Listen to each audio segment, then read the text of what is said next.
Buenos días, jóvenes señoritas. Estamos en la última semana. Espero que terminemos bien. Entonces ahora vamos a avanzar lo último, ¿no? Ustedes que son de cuarto, vamos a estar sobre las iglesias cristianas en Bolivia. ¿Se acuerda que estuvimos hablando sobre la anterior clase era sobre la iglesia católica en sí, cómo estaba formada y todo eso, ¿no? Ahora vamos a ver lo que son, qué iglesias cristianas tenemos en Bolivia que no sean las católicas, ¿no? Fuera de la católica. Entonces vamos a tener ahí a los mormones, la cual fue fundada en 1830. Es la iglesia de Jesucristo de los Santos de los Últimos Días. Y tiene, dice, 16 millones de miembros, ¿no? Y su misión de ellos es restaurar la verdadera iglesia, dice, ¿no? En lo que es la primitiva, como era Jesús y todo eso, ¿no? Su final de ellos es preparar el regreso de Cristo.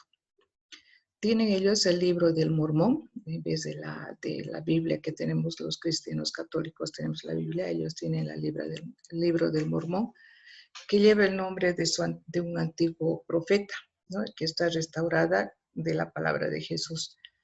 Tiene también libros y tiene capítulos también, ¿no? Entonces, es más que todo un poco que tiene algunos pasajes parecidos del Antiguo Testamento, ¿no?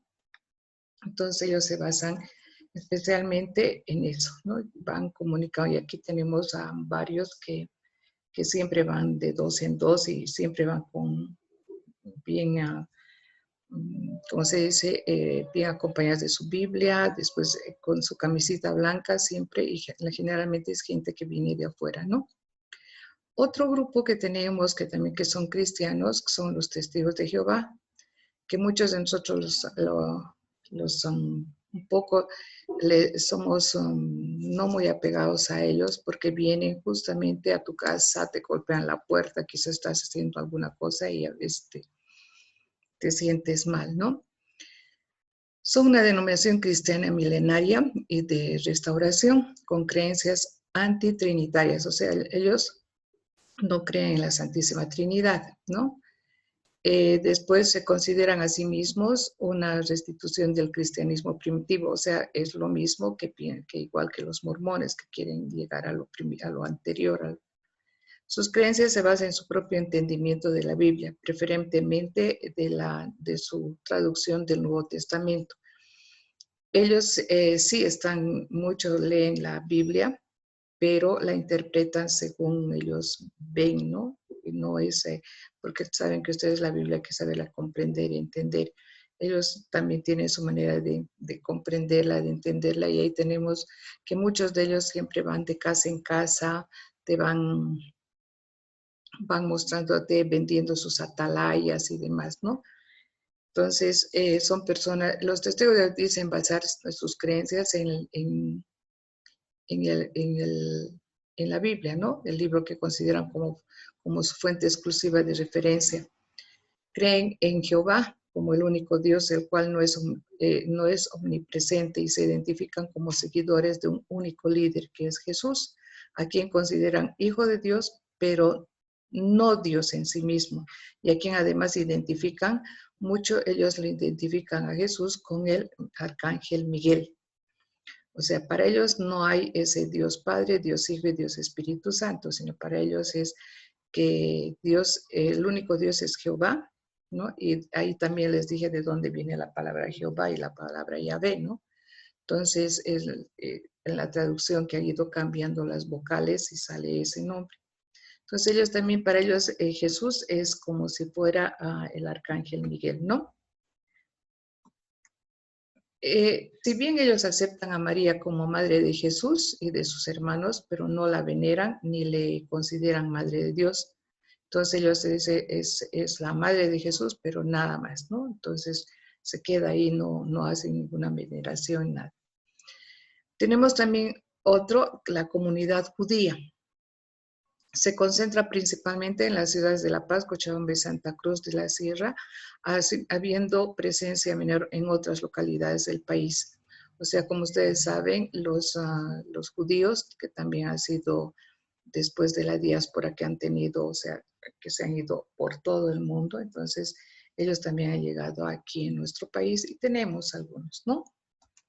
La comunidad cuenta con sinagogas en algunas ciudades mencionadas y cuenta más o menos con unos 500 miembros en todo el país, lo que la convierte es una de las comunidades judías más pequeñas en América del Sur. O sea, como se han ido viniendo de un lado a otro lado, escapando a veces también en la Segunda Guerra Mundial han llegado muchos, entonces, pero es muy poco, ¿no? La mayoría de los judíos bolivianos son askenazíes, quiere decir que son, no son muy amantes de los alemanes, especialmente tienen esa negación hacia ellos, ¿no? Asimismo, la diferencia de otros grupos religiosos en Bolivia. La comunidad judía va disminuyendo cada año debido a que a las personas que han llegado de ese tiempo están envejeciendo. Y la tasa de emigración también, o sea que están yendo también emigrando a otros lados. Entonces, está disminuyendo, ¿no? Después tenemos la comunidad islámica. Tienen también centros culturales que también sirven de mezquitas en La Paz, mayormente en La Paz y en Santa Cruz. Aquí en Cochabamba también hay, pero es poco, ¿no? Estos centros culturales acogen tanto a los chiitas, musulmanes y también como a los sunitas, ¿no? O sea, son grupos culturales que van reconociéndose y entonces también algunos ya los hemos visto que ya utilizan, por ejemplo, las mujeres, ¿no? Se cubren la cabeza y hemos visto que hay algunos que hay aquí en la ciudad también. La comunidad asiática, los migrantes coreanos se establecen en la iglesia en La Paz. La mayoría de los inmigrantes coreanos, chinos y japoneses se han establecido también en Santa Cruz de la Sierra, donde hay una universidad fundada por inmigrantes coreanos de la secta de Mu, con vínculos evangélicos presbiterianos.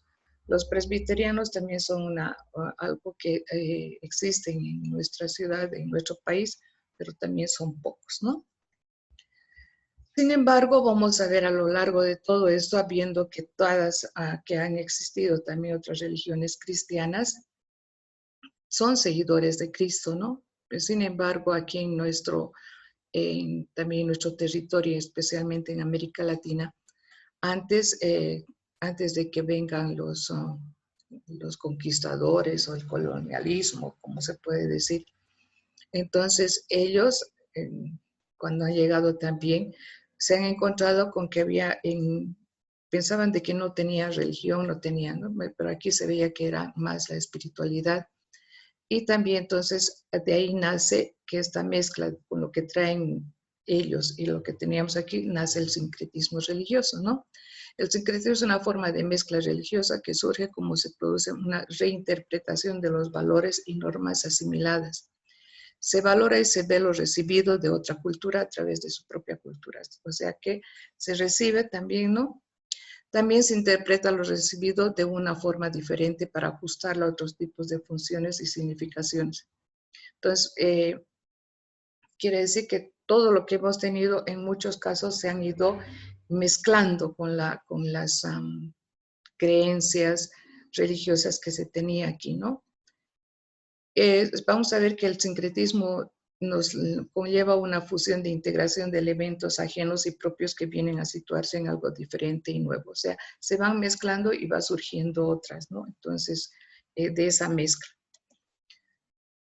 Para evangelizar a los nativos, cuando llegaron el descubrimiento de América, cuando llegaron, entonces vamos a ver que se valieron de métodos, a un principio de unos métodos que maltrataban, ¿no? Pero después de eso también empezaron con la construcción de iglesias y estas iglesias generalmente han sido construidas sobre los templos indígenas que tenían. O sea, se había un templo que también estaba, donde ellos se reunían, nuestros antepasados, entonces ahí es donde han ido construyendo, ¿sí? Como consecuencia, los originarios americanos adoptaron la religión cristiana, pero sin dejar de practicar la propia. Y de esta fusión de estas creencias se da lo que se dice el sincretismo, ¿no? Que caracteriza a la cultura latinoamericana. Entonces ahí vemos de que hay una mezcla de ambos, pero va saliendo una que nosotros ya lo conocemos, ¿no? Como resultado de la impulsión de la religión católica, con nuestras deidades, con las deidades de los pueblos indígenas, y sugieren, y sin embargo los indígenas siguieron adorando a través de los santos cristianos. Un ejemplo que tenemos es la figura que hay entre la Pachamama y la Virgen María, ¿no? Y ahí tenemos inclusive la imagen de la Virgen María que está como una madre, y entonces la Pachamama también es una madre, ¿sí? Y sucede también algo parecido con el dios Tunupa, que es identificado con San Bartolomé, ¿no? O con el Yapa, que se asocia a la imagen de Tata Santiago, ¿no? O sea, que es el que conquista, el que cuida, el que va contra el mal. Entonces tenemos ahí a Tata Santiago, ¿no?